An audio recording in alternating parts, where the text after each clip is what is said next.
ก็คือปัญจขันธ์นะก็ขันธ์ห้าขันธ์ก็คือกลุ่มหรือกองหรือส่วนที่มันเป็นทุกข์นั่นเองส่วนของรูปหมายถึงรูปหลายๆรูปมารวมกันประชุมกันมันไม่ใช่มีรูปเดียวเป็นส่วนของรูปนะรูปทั้งที่เป็นอดีตอนาคตเป็นปัจจุบันเป็นภายในภายนอกหยาบละเอียดซามประณีตไกลใกล้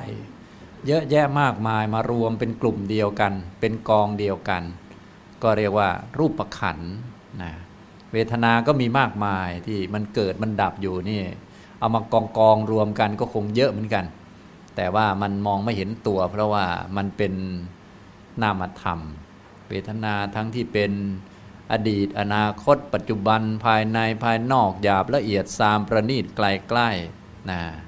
ที่เป็นอดีตก็คือมันเกิดแล้วดับแล้วก็เป็นแค่เวทนานะมันหมดไปแล้วที่จะเกิดอีกในอนาคตก็เป็นอนาคตที่กำลังเกิดก็เป็นปัจจุบันที่เกิดกับตัวเราเองก็เป็นภายในที่เกิดกับผู้อื่นก็เป็นภายนอกนี่มันเยอะเหลือเกินก็เรียกว่าขันธ์ทีนี้ขันธ์เวลามันเกิดเนี่ยเนื่องจากมันเป็นพวกสังคตธรรมเป็นสังขารมันจะมาเป็นพวกเป็นกลุ่มๆนะอย่างนี้ก็โดยมากในภพภูมิต่างๆมันก็จะมาครบ5ขันธ์เลยนะขันธ์ทั้งหมดมันมี5นี่แหละมันมาครบ5เลยอย่างพวกเราเนี่ยมาเกิดมาปุ๊บก็ครบ5เลยนะโผล่หน้ามาก็ครบทั้ง5เลยไม่ใช่มาหน้าอย่างเดียวนะมาทั้งจิตด้วยมาทั้งเวทนาสัญญามาทั้งสังขารด้วยนะมาโผล่อย่างเดียวมาโผล่ครบทั้ง5ขันธ์เลยนะก็เรียกว่า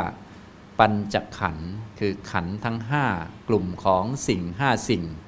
แต่กลุ่มนี้มันไม่ใช่เป็นกลุ่มนิ่งๆมันเป็นกลุ่มของสิ่งที่เกิดและดับเป็นของไม่เที่ยงมันมีจำนวนมากมีจำนวนเยอะนะแต่ในขันธ์ทั้ง5เนี่ยบางทีมันสามารถแยกเป็น3พวกใหญ่ๆก็คือแบบแยกเป็นฝ่ายรูปอย่างเดียวก็มีแต่ที่เป็นฝ่ายรูปนี้ก็ไม่ใช่รูปเดียวมันต้องมีหลายรูปมาผสมกันมันจึงอยู่ได้เป็นได้ขึ้นมาก็มีฝ่ายรูปขันธ์เนี่ยฉะนั้นบางภพภูมิก็เลยมีแต่รูปอย่างเดียวนะ